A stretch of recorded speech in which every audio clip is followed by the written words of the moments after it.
A Bad Case of Stripes by David Shannon. Camilla Cream loved lima beans, but she never ate them. All of her friends hated lima beans, and she wanted to fit in. Camilla was always worried about what other people thought of her. Today, she was fretting even more than usual. It was the first day of school, and she couldn't decide what to wear. There were so many people to impress. She tried on 42 outfits, but none seemed quite right. She put on a pretty red dress and looked in the mirror. Then she screamed. Her mother ran into the room, and she screamed too. "Oh, my heavens!" she cried. "You're completely covered with stripes." This was certainly true. Camilla was striped from head to toe.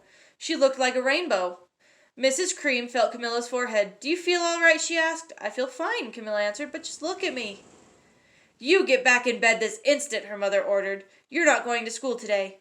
Camilla was relieved. She didn't want to miss the first day of school, but she was afraid of what the other kids would say, and she had no idea what to wear with those crazy stripes. That afternoon, Dr. Bumble came to examine Camilla. "Most extraordinary," he exclaimed. "I've never seen anything like it. Are you having any coughing, sneezing, running nose, aches, pains, chills, hot flashes, dizziness, drowsiness, shortness of breath, or uncontrollable twitching?" "No," Camilla told him. "I feel fine." "Well, then," Dr. Bumble said, turning to Mrs. Cream, "I don't see any reason why she shouldn't go to school tomorrow. Here's some ointment that should help clear up those stripes in a few days. If it doesn't, you know where to reach me." And off he went. The next day was a disaster. Everyone at school laughed at Camilla. They called her Camilla Crayon and Night of the Living Lollipop. She tried her best to act as if everything were normal, but when the class said the Pledge of Allegiance, her stripe turned red, white, and blue, and she broke out in stars. The other kids thought this was great. One yelled out, "Let's see some purple polka dots." Sure enough, Camilla turned all purple polka dotty. Someone else shouted, "Checkerboard!" and a pattern of squares covered her skin. Soon, everyone was calling out different shapes and colors, and poor Camilla was changing faster than you can change channels on a TV. That night, Mr. Harms, the school principal, called. "I'm sorry, Mrs. Cream," he said. "I'm going to have to ask you to keep Camilla home from school. She's just too much of a distraction, and I've been getting calls from other parents. They're afraid those stripes may be contagious." Camilla was so embarrassed. She couldn't believe that 2 days ago everyone liked her. Now nobody wanted to be in the same room with her. Her father tried to make her feel better. "Is there anything I can get for you, sweetheart?"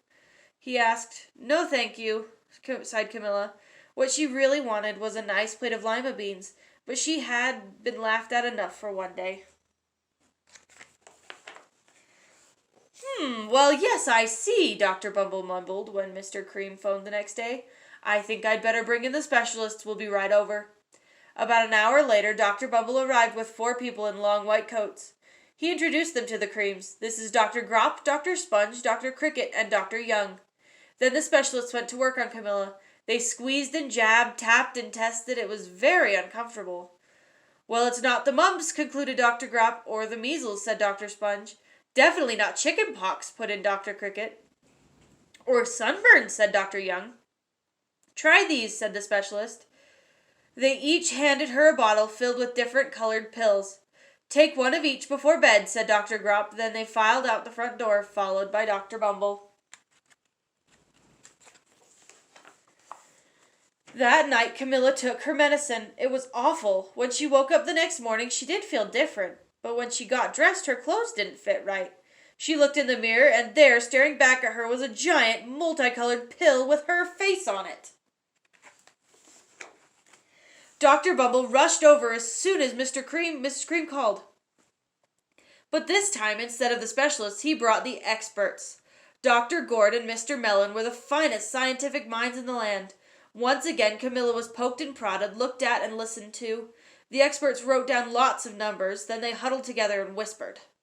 Dr. Gord finally spoke. "It might be a virus," he announced with authority. Suddenly, fuzzy little virus balls appeared all over Camilla. "Or possibly some form of bacteria," said Mr. Mellon. Out popped squiggly little bacteria tails. "Or it could be a fungus," added Dr. Gord instantly. Camilla was covered with different colored fungus blotches. The experts looked at Camilla, then back at each other. "We need to go over these numbers again back at the lab," Dr. Gord explained. "We'll call you when we know something." But the experts didn't have a clue, much less a cure. By now, the TV news had found out about Camilla. Reporters from every channel were outside her house, telling the story of the bizarre case of the incredible changing kid. Soon, a huge crowd was camped out on the front lawn. The creams were swamped with all kinds of remedies from psychologists, allergists, herbalists, nutritionists, psychics, an old medicine man, a guru, and even a veterinarian.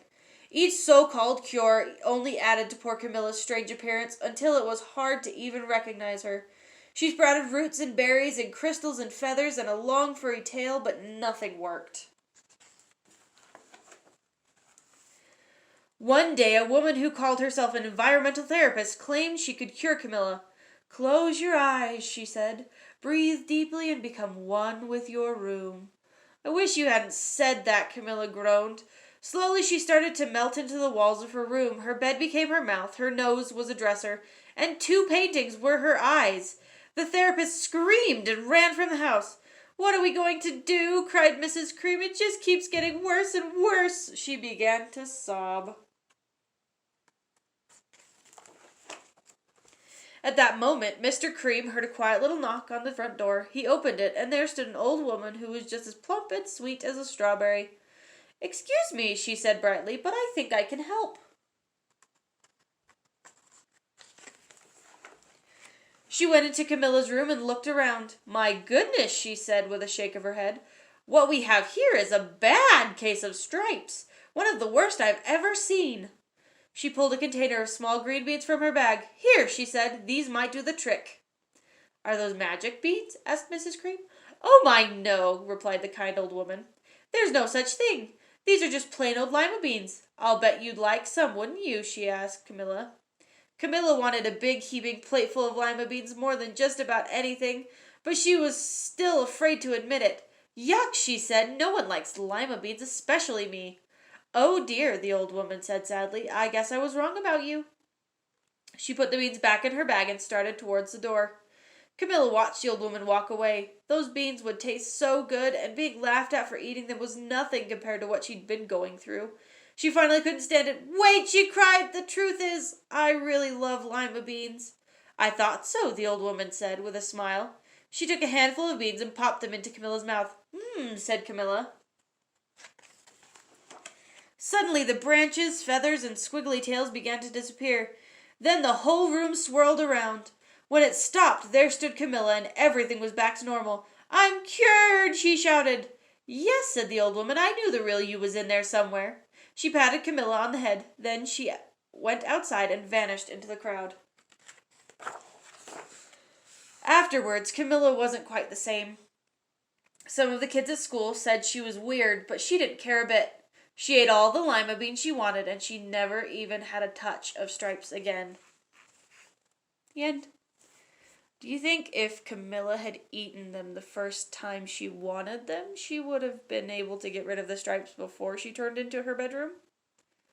I think being yourself is probably better than having lots and lots of stripes, don't you?